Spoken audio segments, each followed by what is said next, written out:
Everybody, we're here to talk about the Hall of Fame 2014, and I didn't really watch the pre-show that much. I caught like the last 5 minutes of it, and all they're talking about, they just grab different superstars talking about how great the Hall of Fame is, so I don't really think I missed much. So, let's start off with the actual show.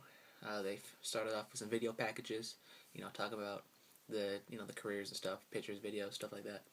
So Jerry the King Lawler came out, was the host, and then talked about, then he introduced Trish Stratus, and then Trish Stratus told some stories about Lita, the rivalry, main event to Raw, and then she introduced her, and then Lita came out. She looked pretty hot. She was in a red dress, pretty tight, and then she talked about her upbringing, talked about her coming to Mexico, and then she had like a bag, and then she brought out somebody's luchador mask, and then she took it, and then like she put it on the tray or the whatever you call it, like where the microphone is. And then people started booing her, so I don't know if they were like wanting her to put the mask on or something like that. But then they started doing a chant. I couldn't really hear it, but all in all, it's a good speech. She was mostly focused on just her career. Didn't get emotional, talk about her personal life, but it was what it was. Good opening speech. So then next was Jake the Snake Roberts, which DDP introduced him or inducted him. And he talked about a story where Jake was over at his house and he basically lost a snake, and the snake was in his house. And he figured out where it was, and he said he'll come back tomorrow, let him cool down, and then, he didn't come back for 3 days. So that was the last time Jake and DDP lived together until, right now. So Jake came out and he talked, and this was probably like the best speech, like emotional speech, because, it was early in the show, so he had like all the time he wanted. And he was like real emotional, talking about his dad and how his dad left him and how he hated professional wrestling because he thought that it was pro wrestling that took his father away from him, but it really was just his dad. And then, he talked about, the drugs and alcohol and how he wanted to commit suicide, but he didn't want to do that to his kids, and how he was just praying for him to die, but it just never came. And luckily DDP came along and, picked him up and helped him out, and now he's in the Hall of Fame, so, it's a great story. And then he brought I think it was his grandson, or must have been his grandson, and then he took him, and then I guess he has twins, and they have some health issues, and he said he's gonna be main event in WrestleMania 50. So I'm gonna write that down and see if that happens. So that was probably the best emotional speech of the day. So the next was probably the most entertaining speech was Mr.T, who was inducted by Mean Gene introduced his inductor. So he introduced the introducer. Yeah. So Mean Gene talked a little bit about Mr. T, and then he introduced Mr. T's son, T Jr., and then T Jr. introduced Mr. T, and the entire time, like, I don't know, I didn't time it, but it must have been like at least 20 minutes or 30 minutes, and he was basically just talking about his mom. He was preaching, doing a whole bunch of different Bible verses, and talking about, he was saying that how you shouldn't just love your mother on Mother's Day, and then he started listing off all these different holidays, and the what chant started breaking out, and it was just some fun stuff, because it was early on in the show, everyone was all amped and they were excited, and Mr. T, he was going along with it. And then he started talking about his brothers and sisters, because he has like 10 of them or something like that. And then when he was starting, then Kane's music hit, which got a pretty big pop, and then Kane just looked at him, and then they shook hands, and Mr. T knew that he was going along, so then he just awkwardly just like backed out. He didn't even finish like a sentence or say thank you or anything like that. He didn't even talked about wrestling. He just talked about his family the entire time, which, it's fine. It's his moment. He does whatever he wants to do. So that was the best, probably one of the best parts of the entire Hall of Fame. So the next, Kane came out, and then a funny line was that he had to cut Mr. T off short, because about all the talk he had with his mama, he was cutting in the time that Kane had time to talk about his daddy, which was Paul Bearer. So he talked about some stories about Paul Bearer, and it was pretty short and sweet, because Mr. T took up a lot of time. And then he introduced his Paul Bearer's two sons, which they didn't really say much. There was two, but one just said stuff, and then he did Paul Bearer's voice, and then he walked off. And then, like, as soon as like they started walking off, the Undertaker's music hit, and which is pretty cool. And then Undertaker came out full garb, the robe and the gloves and everything, and then he had the urn. And then on the Titantron, it had, in memorial, William Moody, whatever, to 2013. and then he did like the kneel thing and he rose the urn up. It was pretty cool. It was I got goosies if you watch American Idol and J-Lo, but yeah. So then we got Razor Ramon. So Kevin Nash came out and he introduced him, talking about some Click stories, how nobody really liked the Click and so they had to stick together. And so he introduced Scott Hall or Razor Ramon, and then Razor's speech, he kept it short and sweet because Mr. T basically cut everyone's time off, so everyone had to hurry up. And then it wasn't. I really wanted to hear more of Razor's speech because he has almost the same exact story as Jake Snake Roberts, but it is what it is. He'll probably be in the Hall of Fame another time with either NWO or the Click or some other type of form like how Ric Flair's in twice. So then the person I cared about the least to be in the Hall of Fame was Carlos Colon, and he was inducted by his family, Carlito, Epico, and Primo.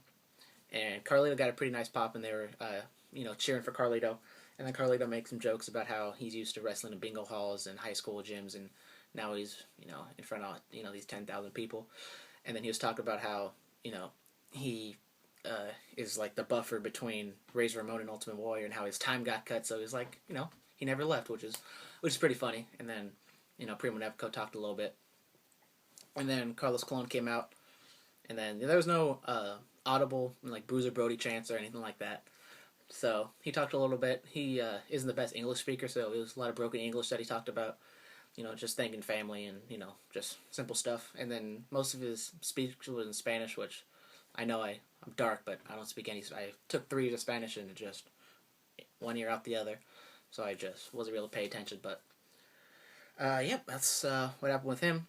And then the main eventer, Ultimate Warrior, which was inducted by Linda, who it's pretty sad that none of his colleagues would want to induct him, so they had Linda McMahon. And then Linda did some talk about how she was like the person to talk to, like if you wanted to talk to Warrior, to talk to Linda or something like that.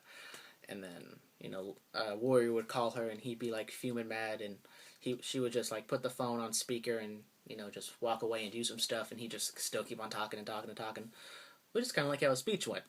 So Ultimate Warrior, he went over a half an hour easily, and he had a bottled water and he had a towel, so he was going to be there for a while, and actually knocked over the bottled water, which was pretty funny. And then he was sweating a lot. He was blown up. So some things never change with Ultimate Warrior, and he was talking a whole lot of nothing. He like sorta plugged DDP Yoga, I guess. I really don't know what he was talking about. He said something about DDP Yoga and putting the 800 number up on the screen, and it was kind of weird.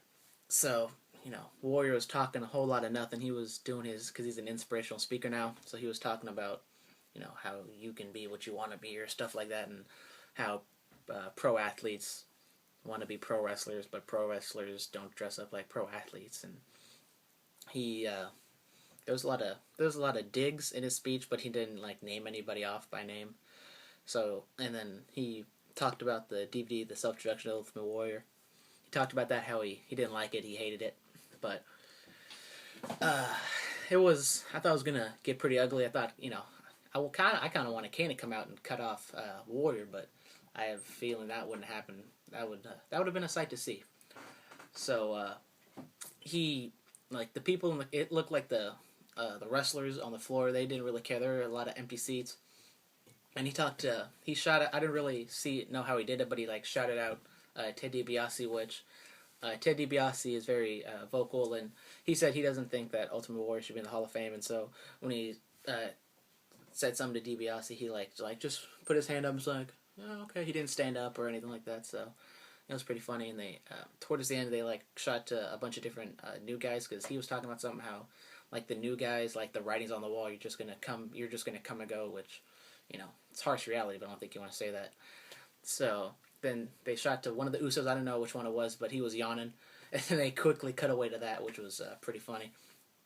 And oh yes, it was I watched it on the network, which is the only way you can watch it. And it it was live, but it was like on tape delay a little bit, so they blurred some stuff out. So Jake said he was talking, and he didn't really know how to say it without cursing because he was like, he wanted to say like he fucks with people's emotions, so he couldn't really articulate it cleanly. So then he just said it, and they blurted it out, and then some other words that they blurred out was I think asshole or something. Yeah, they said asshole a couple times. They bleeped that out.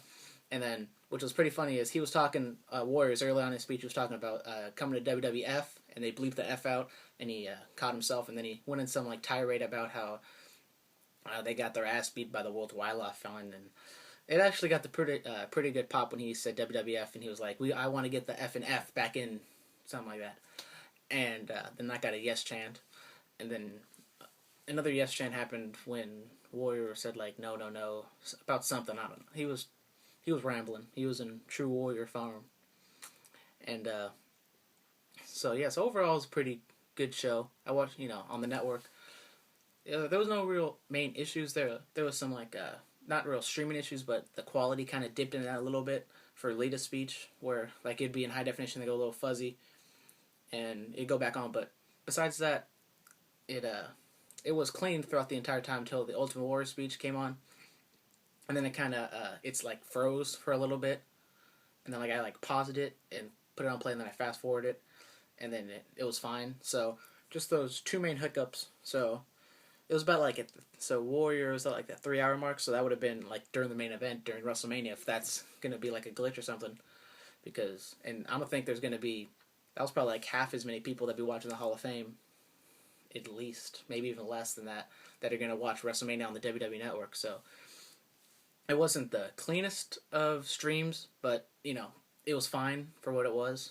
So I'd give the stream for the WWE Network like a 8 out of 10, because I don't have high hopes for the network, because I just fear the worst, that it's just going to crash, because when I watched NXT, when Tyler Breeze came out, it just completely crashed, and I really couldn't even watch the main event. I just watched like the very end, and yeah, so that wasn't good. But overall, the Hall of Fame was a real entertaining show. Mr. T stole the show, even though he didn't really talk about anything. He just talked about his mama.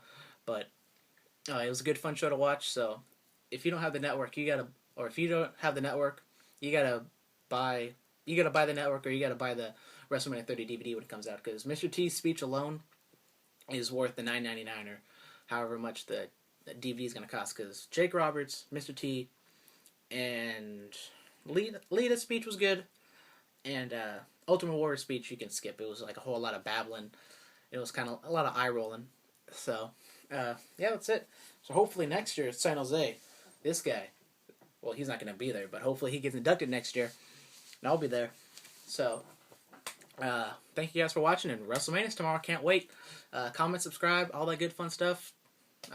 See you later.